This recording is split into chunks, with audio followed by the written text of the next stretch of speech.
It's the golden rule. Treat others as you want to be treated. And I think this is a very, very interesting concept because as I was learning this, I thought in the beginning, I was like, well, this is how I'm supposed to treat other people. This is my guideline for like how I'm supposed to care for other people. Treat them as I would treat myself. But as I got older, I realized that I was so inclined to do for others, but not to do anything for myself.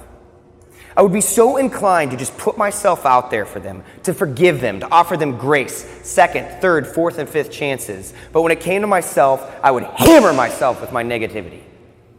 If I messed up one time, it was not good enough. I should be doing better. I could be doing better. This isn't right. It's not going my way. I had to change the script. I had to become intentional about how I loved myself. And it is very difficult for you to continue to show up on a powerful basis for your clients if you don't have a grace and love for self.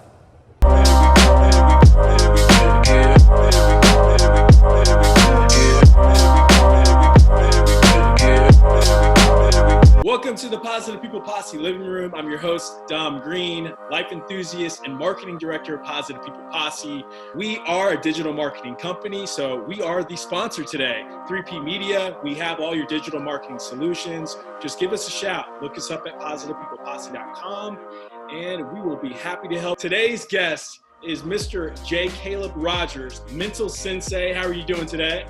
Oh, Dom, I'm great seeing you, man. It's been about, I was trying to figure it out, maybe since 4th of July a couple of years ago. I think it was 2 years ago, man. 2 years ago, and we are 2 years old now. Yeah, so very cool. I appreciate you being here because it's funny how things just come back full circle. I haven't seen you for a couple years, but a lot has changed, obviously. But I'm going to say one thing today. Thank you very much because you gave me a lot of morning motivation today when I was watching some of your videos online. Oh, yeah. So, you know, me and you were briefly talking about this, but, you know, I believe a lot more people need to hear this message. They need to hear about what you're about. And so I'm very excited just to dive in and, you know, just talk about all things positive and mindset and how our worlds are very similar. I love what you're doing. I was talking to you earlier. I mean, I see you working in people's lives and you really do live the 3P, man. You go after that positivity. You got a bright smile all the time. And as soon as I was invited, I was like, oh, hell yeah. Like, I got to talk to this dude. It's been a minute. So thank you very much for having me out. No doubt about it. No doubt about it. I appreciate that. So why don't you tell the listening audience or viewing audience what you do and what you're about? Sure. So my name is J.Caleb Rogers, the Mental Sensei. I started off my career as a CPA doing consulting, audit work, and was just bored, so bored. And I transitioned into consulting, and I was like, oh, you know, this is a little bit better fit, but the travel doesn't work out so well. And then came home, local, and that's when I kind of figured, I was like, well, I really like to do this executive coaching, but maybe niche out in a market that I'm passionate about. And that happened to be MMA or mixed martial arts. And so the Mental Sensei was born, and I've since that point been a performance coach for professional athletes, helping them get ready to mentally perform at their best.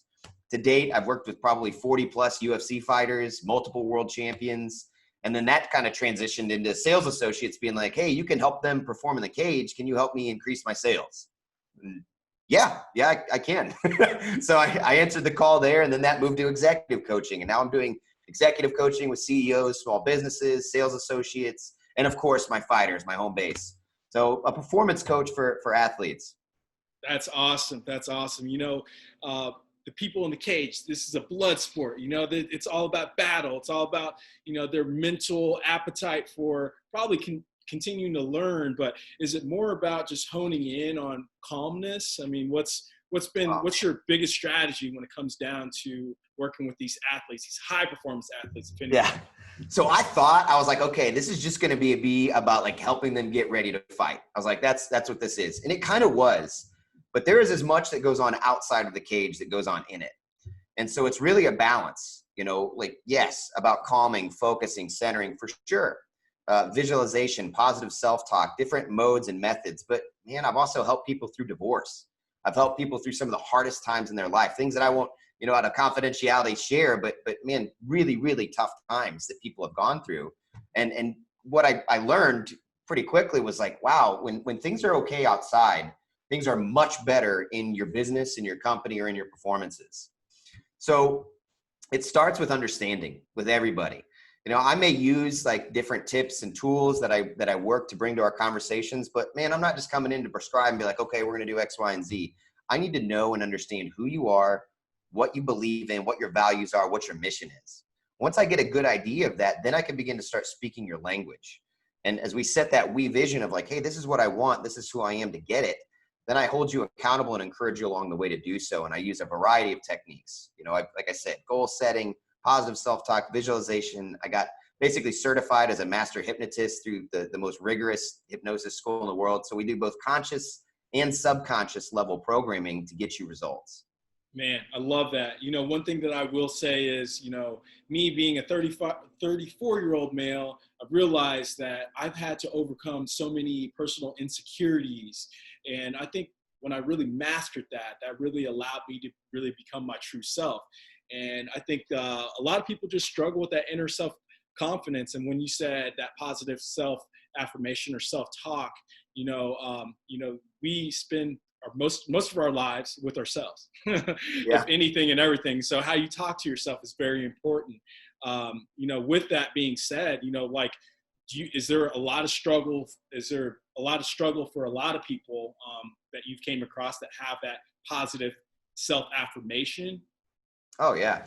For me, I'm probably like, patient zero. I was raised by a single mom and she wasn't always kind the way she talked to herself. And so what I learned, the behaviors that I learned, was to be very critical of myself. And then when you start comparing yourself to everybody's best, I mean, you're in marketing, everybody's putting their best foot forward, and you compare that to your worst or your reality, your expectations don't meet your reality, all of a sudden you start to feel depressed and sink into waves of depression. And if you're not very careful with that, that can lead to some really dark paths.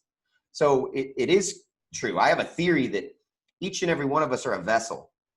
And if we're not consciously controlling what's going into our vessel, then what is? Who's guiding the ship? And sometimes it's even not about filling the vessel, it's about emptying the vessel and going to talk to somebody. Because sometimes it doesn't even matter whether you're telling yourself positive stuff or negative stuff, your vessel's just full. And when your vessel gets full, you got to empty that out so that you can kind of plant that seed of wisdom and truth to move forward. So once again, that's why I say, I can't just come and start talking at somebody. I got to hear, where are they at? Are they in a place to receive information? Are they not in a place to receive information? And then what kind of information they need to receive? My values may not be your own, but when I get you, and I call it, I'm a fire starter. When I get you living your fire, then we're here to burn the world down in light, love, and positivity. I love that. I love that. One thing that really excites me is understanding that me being a motivator, I need motivation as well. And so when I hear things about like the similar traits that you have, that I have, I was watching one of your videos and you referenced the Book of Five Rings. And this book right here alone, is one of those things where you think about just strategy, right? You think about, the art of war or battle and how you can apply that to life. I mean, there's so much value in reading, and there's also value of listening to other people's purpose and how they motivate others. It just excites me. I think it's really important for us to stay curious. Now, how'd you come across this book? An old college roommate of mine sent that to me, but I've been fascinated with, Japanese literature. Like I said, in preparation, I wasn't traditionally trained to be a performance coach. I started looking and no offense to anybody who went that route, but when I looked, I was like, this certification process is kind of like the Wild Wild West. Anybody can be like, yeah, I'll certify you as a performance coach. I was like, well, who certified you? Who said you had the authority to do that, right? So for me, my approach was like, pick up a book, read it, and then go do it. And of those books, I read sports psychology books, I read philosophy books, Miyamoto Musashi, Sun Tzu, Marcus Aurelius on Stoicism. I mean, I've just been reading a lot of different stuff, anything that I felt like could help bring more value to my clients. And that certainly is a good one. And if you've ever read, there's a book, I'm not going to remember the author, and I would butcher the name if I tried to pronounce it. I mean, it's huge, it's thick, but Musashi. I mean, if you like Miyamoto Musashi, it's like historical fiction. They guide you through his life, dude. It's a bomb read. Like pick it up, read it. It blew my mind. Like one of the best books I've read. Yeah, that's, reading is like the biggest escape for us, when you can just set aside the time, not having your phone all these devices, all these electronics that are going off, and you can just really zone out and think with intention and live with intention through words. Innately, we kind of just like go down this path where we're seeing things, or maybe even smelling different things, or how we feel is completely different. And so I really appreciate people who can really communicate through what they've read. Now, kind of go back to where it all started before you became the Mental Sensei. So you said that you were raised by a single parent. I was raised by a single parent, so I already see the similarities right there. Yeah. Where'd you grow up? And talk about your wisdom of the past and your life of the past to get you where you are today. Sure. Yeah. And so I was raised by a single mom until I was 10. In that time, we bounced around. I was born in Indiana, but lived in California, back to Indiana. We moved to Kansas when she met my stepdad, and lived there for the majority of my young adult life. I had a very, very close relationship with my grandfather, who was a Southern Baptist minister. I wouldn't be where I'm at today without him and without the influence of my mom. Well, like I said, for me, it was all about status. Like, I grew up in a trailer, right? I grew up in this small, being a single mom, watching my mom miss meals, or, I can remember getting a trash bag full of clothes on Christmas and her crying because, we didn't have a lot of gifts and stuff. So, that left an impression on me, and it probably got me a little out of balance, right? It made me want for more. It made me want more status, more wealth, more significance, growing up in what I felt like was kind of an insignificant life. Well, as I continued to go about my career, I crushed it in school, right? I valedictorian, I did every sport that you could play, 4-year letterman and everything, just because I was trying to get my name on a building, right? I wanted to have it all, right? Like, be and do more than what I felt. And so, in college, I went to Cornell out in Ithaca, right? Upstate New York. Beautiful, by the way. If you need to get a chance to go visit, Ithaca is gorgeous. It is, man. If you could take a day trip out there, beautiful, beautiful country. I got out there and I kept working hard. And then, long story shortened, I ended up coming back home to finish my education at UMKC in accounting. An important question I think you should all ask yourself is what am I doing and why? Why am I doing what I'm doing? And for me, I knew it was because I wanted to own my own business. Now, look, I don't regret getting my degree in accounting. I don't regret getting my CPA. But was I good at it? Not really. I mean, like, I could be good at it, but I would never be the best. My passion wasn't there. I was more intrigued by growth, by what it could afford me in status. And, in 2015, January of that year, my grandfather passed away. And I was working at a consulting firm here local in Kansas City. I'd moved to, I started my career at PwC, it was awesome, was in audit, moved to consulting, then came home to get off the road. And in 2015, after he passed away, I started asking myself those big questions. What are you doing? Well, you don't have a lot of time here. Do you even enjoy what you do? Not really. And look, I was making good money. I had status. I was working on $6.8 billion mergers and acquisitions. But I hated what I was doing. I was reading legal documents and in an office, just quiet. And I realized I'm never going to be the best at this, but I could be really good at communicating. And when I examined my grandfather's life and the way he lived, I was like, he provided for his family. He was really good at what he did. He was a preacher. He was good at speaking and motivating. He served his community, and he worked hard, like to provide. When I looked at that, I was like, that to me seems like a good life.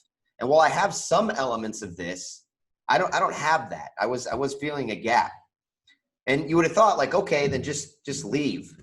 But I was in a pretty miserable environment, and I felt like I'm spiritual. I felt like God kind of had a lesson for me to learn in that environment. Because I was miserable in this quiet office that wasn't a really good fit. Another sidebar, maybe trust your gut before entering a new work environment. I didn't listen to mine. I was like, just get home, get off the road. And it wound me up in a not so great working environment. But, as I'm going through this process, God had to lead me on this place of kind of where I began the process of getting my own mentality right. Because I was miserable. I can remember just Googling, what's the meaning of life? And Google didn't really have an answer for me. I was like, I'm so bored. I've kind of made it. I've done all this stuff. I'm like, what's the point? This is just, it can't be this, right? This can't be enough. And so, I came across Zig Ziglar, and he talks about stinking thinking, right? And he talks about how, think about everything that you like about your job and change that to what you love about your job. And nothing else was working. So I started my mornings and started praying. And every day I'm just grateful. I'm like, hey, I'm so grateful that I got this place to go to work. So grateful that it's close to my home, that I can eat lunch with my wife, that it's got air conditioning. I mean, anything that I could think of. And over the course of about 3 months, I moved from like hating my job to not, minding my job. I didn't like it, but I didn't mind it, to, you know what? I like my job. It's okay. It's not a bad place. And the second I got there, it was like, boom, I'd learned the lesson. And that's when I felt the release. And I call it leaving out of desperation or leaving out of inspiration. If I would have left 3 months prior, I would have left out of desperation. But I left that company out of inspiration, because when I saw these things, it inspired me, and I created a good state in a bad environment. I felt like, okay, if I can do that here, then I can do that elsewhere.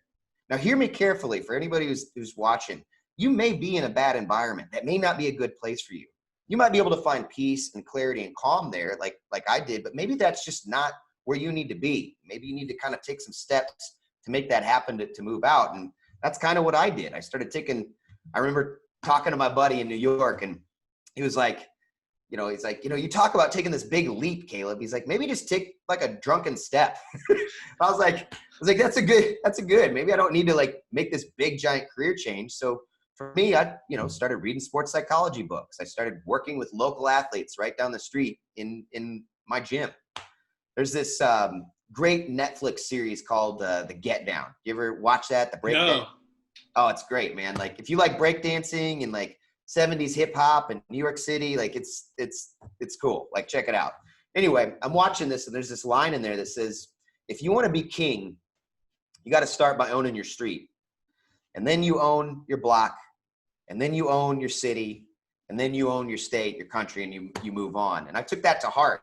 And I was like, okay, so when I started, in 2015, I'm still working at this consulting job, but I went down my street. There was a company called Brass Boxing, and I worked with a 155-pound amateur. I'd read some sports psychology books, but I didn't know if this was going to work. I just did it, and we won. We had some really good success, got it mentally dialed in. Then I went to Topeka, at a gym down there, and I started hitting all these local gyms. And within a short time, I'd moved to Bellator, which is kind of like a sister company, competitor to UFC. And at Bellator, I met, networked to meet James Krause. He was in the UFC, started working with him, Megan Anderson, and then Denver through their contacts, Matt Brown and all these other UFC fighters that I started working with. And now, like I said, today I've worked with, probably 40 some odd UFC fighters or, plus and multiple world champions. And it's been just a crazy, awesome, incredible ride. Man, seeing you realize your dreams just through probably repetitiveness and having something that's, you're not necessarily changing up the formula every day. You've got more of a regimen. It sounds like it's kind of aided to your success. And success, that's such a loose word that I like to use, because I believe our success and our personal growth and our aspirations should not be compared to somebody else's possessions or whatever it may be. But the success that you can realize your dreams and realize that, there's something that's bigger and better, I believe that is successful, And so seeing, you actually, hearing, I could actually feel like I was visualizing you make all these strides when you're telling the story. I think that's really important for people to do. It's important for people to also ask them, what is your story? Like I ask myself what my story is. And, when I asked you where it all started, you basically were able to tell me your story up until this point. And I think there's a lot of like importance to that, because in order to know where you're going, you have to know where it all began and why we think the way we think. And I often see that, I do things that are just they're not good habits. And so I'm like, this can't be a good habit. So I need to break this habit. Like I shouldn't be comfortable with making the same mistakes. Right. And it was something that you referenced in one of the videos that I watched your public speaking videos, just talk about, making those same mistakes. And it was through a reference of the book of Five Rings, basically saying when you come into you're locked in position and you keep on thinking that you're going to win with the same technique or move, and yet the round two comes and you keep on using the same technique and you're not winning at all. You need to change something, right? Yeah.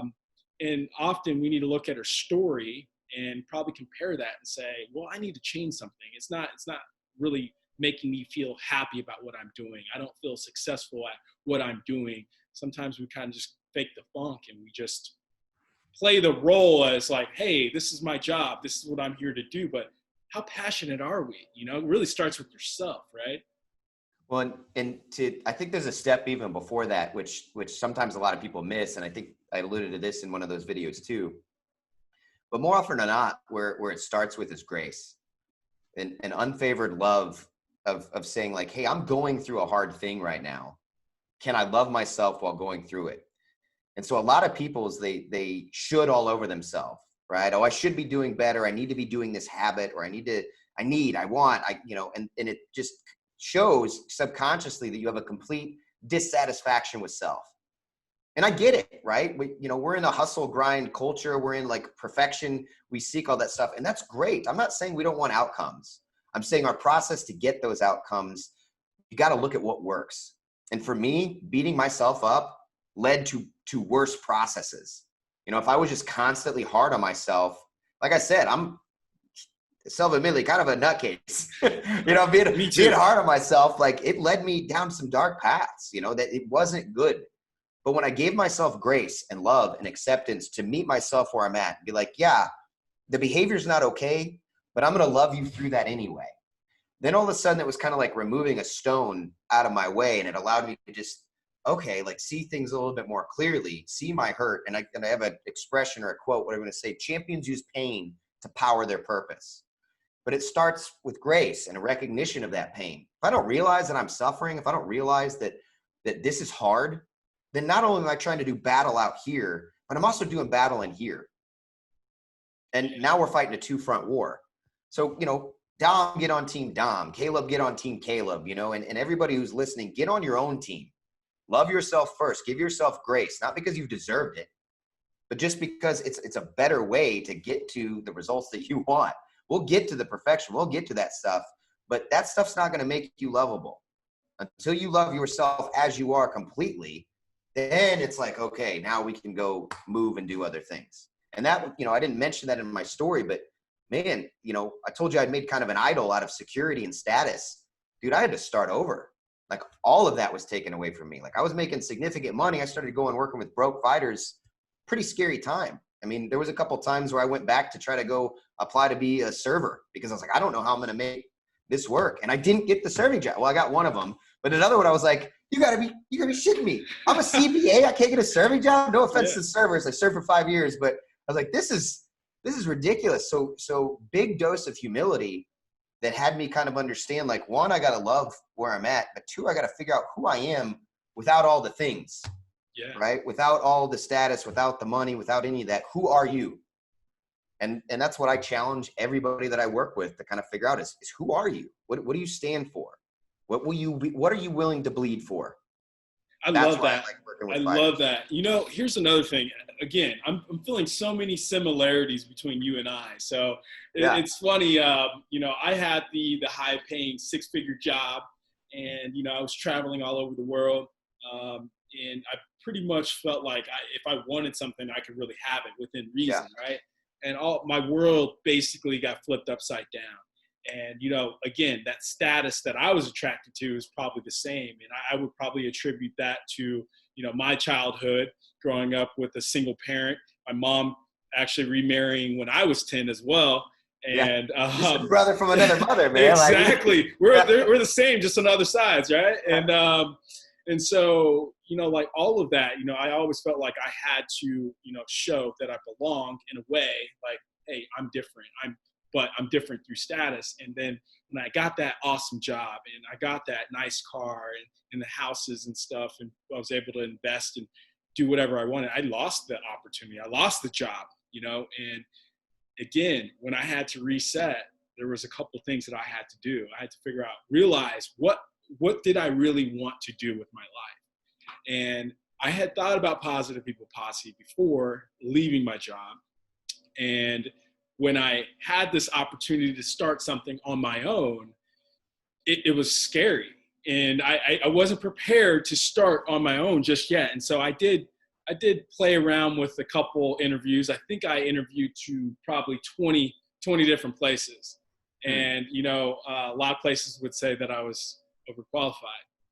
I'm not sure if that's racial. I'm not sure. I can't attribute to everything, but my purpose wasn't to be there at that point in time. Yeah.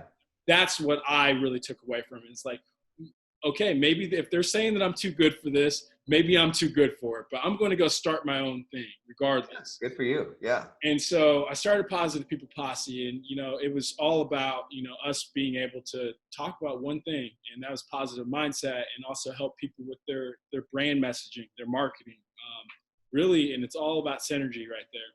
But the similarity that I feel about what you're talking about is, I had to really get to the heart of why I wanted to start this before I started it. And it's all about impact. It's all about working with people. Yes, our goal is to make a profit because it allows us to touch and have more conversations with more people, be able to do this children's book, be able to do things that really just cost money. And I hate talking about money, but we all need it to some degree. But I bring purpose to whatever I do, and so it doesn't matter how much money that I put into this company or how much money we do in revenue each year. Our purpose is there. We have a clear path to know what we really want, and it is to help people, and so I admire that you've actually taken that path for it to become your career to help individuals, not knowing what the revenue was going. You didn't know if there was going to be any revenue at all at one point in time. And then you also have to bootstrap, and you have to, tuck your tail between your legs and say, I'm going to have to humble myself and go do this for the interim time, but you're still working towards that goal. Oh yeah. And that's really important for a lot of people to understand is you gotta really make some sacrifices in order for you to go after whatever it is that you want to go after. And many tears. And whenever you get whatever you're after, you still have to work hard to keep and preserve it, Oh yeah. It's 24/7, man. It doesn't stop. Yeah. I mean, there's days that I feel I'm so empowered. I'm so ready to devour, the world, just go after all my goals. And then there's other days where I'm like, man, am I being realistic? I need to humble myself a little bit. And, so there's this constant game, but let's say that the reading, the conversations with other entrepreneurs and people that have been through similar experiences and shit that you've been through, or people that have maybe a better understanding of what it really took when they fell on their face to resurrect and become, the monarch of all things. All those things help. We have to aid ourselves with positive conversations with other people and the internal conversations too. Yeah, community is huge. It's funny. I was kind of getting goosebumps while you were talking because, good. Like I said, I am spiritual. I think it's incredible you're living out your passion, and I encourage you. Any way I can help you to do that. Like I said, man, I love what you're doing. I love what you're about. Thank you. One of the first things that, like I said, I'm spiritual. God kind of conveyed to me the first thing that He said. Very first lesson was it's not about the money. And I'm a CPA, like I said, who had kind of made an idol out of security. My 401k, my bank account. So when these things weren't getting funded, I was like, oh my God, what am I going to do when in the future? What's going on? I don't know. And I was like, well, if it's not about the money, what's it about? And He said, it's about the impact. Do the best you can with what's in front of you and the money will come. And I've lived by that lesson. And it's always whatever's right in front of me. And if I found that if I just deliver with that person, it leads to other things. If I just keep going. Now it's hard. I think, like I said, you get this momentum when you start a new business. And I would say that I'm in what's called a desert period. You get called to go be alone and be out in the wilderness. And it's trial after trial after trial, but it makes you strong. Like, I don't know if you've ever seen like how they make a samurai sword. You know, they burn it, they melt it down, they hammer it up, and then they fold that steel over, and layers and layers and layers of that thing makes it sharper than any other steel. That's the phase that I'm in right now. Yeah. I'm getting hammered out here in the desert. Oh yeah. But that being said, when this coronavirus thing came through, like, I've been through this before. I've been through downticks in my business before. So I know I'm getting stronger, but it's lonely, bro. It's lonely out here. It is. You're like, you gotta keep that inner monologue going. And if you find some great people, great organizations like yourself, get plugged in, because it's a lot. No, 100%. You know, I love that. I love the transparency with that, because, you know, we're the same way. The only way that we exist right now is because we felt the presence of the world's, the need for needing more, the need for knowing that we all have something similar. We have a lot more in common than we don't. You know, we all have aspirations to some degree. You know, what our goal boards and our vision boards look like, they might be completely different, but, you know, and we all have this ideal of what it means to be successful. And, you know, there's no promise, there's no guarantee that Positive People Posse will be here 5 years from now. But I'm telling you right now, more than ever, it's felt more realistic that this is a legitimate brand. It's a legitimate company, and we're able to help small businesses. We're able to help people.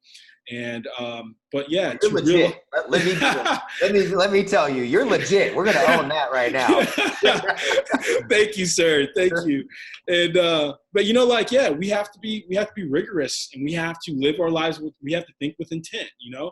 And yeah, it's not always going to be the most promising dream to live, like coronavirus. Like, oh my gosh, it's affected everyone. It's leveled the playing field as well. We're all going through the same shit and trying to figure out how we exist in this new world and how long it's going to last. That also means that we have a lot more room to impact and help other people in different ways. And without this platform of Positive People Posse or Mental Sensei, you wouldn't have been able to interact with individuals that you've interacted with. Like, that's the beauty of being able to own your business, is be able to collaborate with others. And so, you know, that's probably one of the biggest gifts right there, is just to be able to know that you can virtually go help someone, or there's a connection that can be made just through conversation and the collaboration that can be there. Oh, dude. Yeah. When I first got going, like I said, you know, desperate times call for desperate measures. I messaged every single fighter on every organization across the world, which, you know, was cool, because I got to have conversations with people in England, in South America, in Brazil, in Kuala Lumpur, in Australia. And I'm doing it, you know, here in the middle of Kansas City. Yeah. So I'm just like, you know, Mental Sensei is a global brand. Like, even though I'm sitting on my couch, I'm like, we're global. We've gone global. You're insane. And I feel your insanity, which is great. I love that. I love when people like believe in something so much that they're willing to just like, hey, I'm just going to DM this person. They need to talk to me. You know, like, you have to feel that way, right? You have to feel that way about what you want to add to the world and what you can bring to the world. If you don't have that belief, then it's just like, hi, I'm J.Caleb Rogers, and I want to help you. Well, dude, like I said, it starts kind of with identity. You know, in the beginning, I'm the CPA finance guy. So in the first, you know, 6 months of me introducing myself as a mental coach, that wasn't natural, right? Like, just speaking that out. And so I believe that each and every person, you, me, everybody, has the gift of prophecy. If you actually speak something and you speak it out there and you continue to act upon that faith or that belief, just watch what happens in your world. So I started speaking out. Hey, I'm a mental coach. I wrote a mantra, I wrote a creed, and I spoke that every single day. And I took steps to do that. And now I can say, you know, without batting an eye, I'm a mental coach. I'm one of the best in the world. I'm really good. Come work with me if you need a mental coach. But it took me a minute to get there. I had to speak it. I had to believe it and act on it. So, you know, you mentioned earlier, like, oh, this legit company, just own it. Start on. We are legit. This is legit. Right. We're premier. Yeah. I've actually shedded the imposter syndrome. I think it was like, thank you. It was about a year. I'm actually going to add like applause track to that part. I shedded the imposter syndrome about a year and a half ago. I think it was 6 months in. I believe it was 6 months in. I'm like, I'm a digital marketer. I can help your business. We also talk about mindset. Like, we can help people. Like, I've really owned that. And it's true. Like, I really believe in speaking into existence. Like, that is really important. But again, it kind of goes with that self-talk, that conversation. When you wake up, you don't feel good. Why don't I feel good? Is it what I've been eating? Is it what I've been reading, what I've been watching? Technology, sleep, all of that. Yeah. And I think sometimes, kind of going back to the faith thing, like, people don't realize that you have to do a lot of stuff first before you even know if it's going to work. Like, like that's constant in any entrepreneurship venture is living and walking by faith. So like I said, my own journey has been very much security. And all of a sudden it's been entirely faith. And so I've had kind of like, is this going to work? I don't know where my next paycheck's going to come from. I don't know where my next client's going to come from, my next opportunity.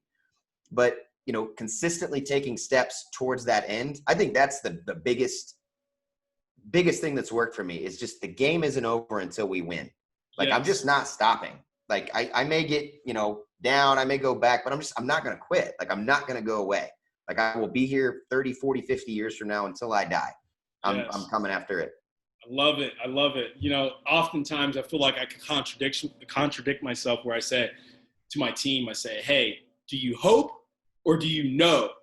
But I also feel like, the hope factor is not faith, like when I know something is, for me, I'm realizing something.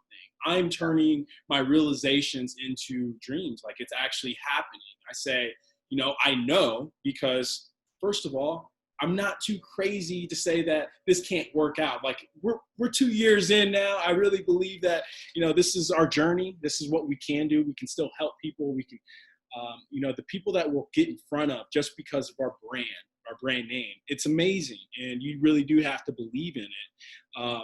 But, that presents its challenges, but those challenges are learning lessons constantly, no matter what it is. Like, one thing that you and I briefly talked about is like, you're like, hey, I'm excellent at, getting the video out there or something like that. Well, I'm excellent at doing the video.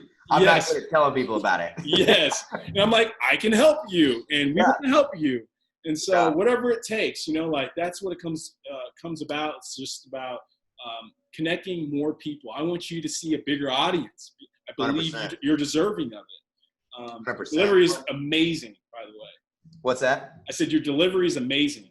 Oh, thank you. I appreciate it. You mentioned something I think is really, really important. Like, this generation right now, I think it's because of like the loyalty that we've seen, rightfully so, that companies have given us. And you're seeing a ton more entrepreneurship and it's exciting. It's awesome. But be careful that we don't fall into that ego trap. Like, I know that I can fall into that too, which is, I've got this, it's my name. It goes back to the significance thing, the status thing. I think the companies that are going to win are going to be those ones that do find synergy. Like, hey, I'm really good at delivery. You're really good at marketing. We need to team up, or I'm really good at like right now I've got a project in the works where I'm delivering mental coaching. I've got a strength conditioning and I've got one of the best nutritionists in the world. And we're partnering to start delivering this product out to executives and fighters. And then I love that. Are incredible people that are lined up that it's like, hey, now we're starting to take a team-based approach to giving you the complete package. So those companies that are going to get good at working with other people and complementary skill sets, I think those are going to be the winners in the next 10, 15 years. I love that you said that because, first of all, people hit us up for collaborations quite often. And I believe that we should be collaborating constantly, but it has to make sense, right? Yeah. And so when we collaborate, it shouldn't just be the reward of saying, okay, we're going to just make a shirt. Like, no, we don't want to just make a shirt. We want to be able to discover, how we can actually tap into a new audience, how we can reach people within our own audience in a different way. But that takes people. And I love the synergy when it comes to working with other companies because it allows us to show how we can work together and actually learn something. And when you collaborate, you learn something. You should have the opportunity to learn something. And so, yes, I do believe that collaboration is like, it's probably one of the best marketing moves that you can have, because you're tapping into their marketing audience, and their marketing audience is getting to see something new. And Well, it's so, tough because yeah, sometimes, bro, I can be an arrogant asshole. Like, just throwing that out there, like, I can be tough to work with, and I'm like, oh my God, Caleb, you gotta check yourself, or your things that you don't do very good come out, and it's like, okay, maybe I'm late on this thing, or I do this thing. It's like, so iron sharpens iron. It's good, but it's yes, knowing in myself, like, hey, you gotta be a little bit flexible here. You've got to try to kind of level up if you're gonna work with these people. It's tough. And now you multiply that, because everybody's got their own things they're good at, not good at, that it takes work. It's a skill set, learning how yes, to work with others. Like for me, if I want to go do something, I do it. If I want to write something, I write it. Deliver and create, I create it. But now if I loop in two other people, it's like, they okay. might not have the same, the same energy as you have, Right. to get things done and full execution. And, I hate starting something and not getting it complete, it just hurts me. And so I feel like I could be sometimes considered a micromanager, where I'm like, hey, so where are we at right now? And it's like, why is this guy pressing me? It's because like, I'm already done. I'm excited about this. And I think you said something in one of these videos where you talked about how, like you're all in, and someone else might not be all in, and it was something along those lines, but it's like, you've got this energy and excitement, and then you get defeated by others people's lack of getting whatever done and accomplished. And, that definitely changes your mood. You feel like you're losing right now. It's like, I don't want to lose. Like I'm trying to use this energy for constructiveness. And, that's really important to utilize that energy in a good way, but also know that everyone works differently, right? Oh yeah. It's a learning lesson. And you need that. Like, learning to work with people that are different than you. Like, you don't want everybody thinking the same. Like, I need somebody who's probably more detailed, who's going to be more in the weeds on some things, who also is going to call me out on my shit. But they also need me to be, barging down doors, opening up new relationships. Yes. So you got to find those people. And I think it comes to like the we vision. When you can get a we vision of like, hey, this is what we're about. This is what we're going. These are the values that we have that we're going to build upon to get there. Now we're moving in the same direction. But if you don't have that vision, then, somebody may be moving right, you may be moving left. And it's like, oh, well, why are you helping out over here? It's like, well, I thought this is what we were about. It's like, no, we're about this. So establishing a we vision is huge in collaboration. I love it. I love it. So one last thing before we get off today. So tell me about your vision for the rest of this year and maybe 2021. Obviously, COVID has really shook some things up. It's really just changed how we interact with people. I know that you said that you've worked with a couple fighters as of late in the new settings of the pandemic. But what's on the horizon, and what do you see how your business is going to change over the next year? Yeah. So my next step is groups. I've been doing a really, really good job with one-on-one individual coaching. If you and I were going to sit down and do coaching, it's great. But once again, like I said, it's not about the money, it's about the impact. And if I'm spending an hour with you, it's tough. So to get scalable, I need more people in the room. So group coaching, that's my big initiative. Keynotes, getting in larger. And it's tough because I think there's depth and then there's breadth. A keynote, you're going to get breadth, but a group coaching session kind of gives you a little hybrid of both. One-on-one, we're going to go deep. We can go a little bit deeper in a group. So I keep looking at group coaching and avenues for that. Maybe writing a book. I talked about that. I feel like that's one of the few mediums where you can actually get both depth and breadth. So I'm really, really intrigued by this idea of writing a book. I'm going to be taking a creative writing course this semester just to sharpen it up, man. I haven't written in a long time. So we're going to play with that a little bit. So keynotes, group coaching, and collaboration to get that breadth. That's kind of the short-term 2020, 2021 vision. Long-term is to create a network of leaders that are living their values that influence the world for positive change. I love that. I love that. And so where can the listening and viewing audience find you?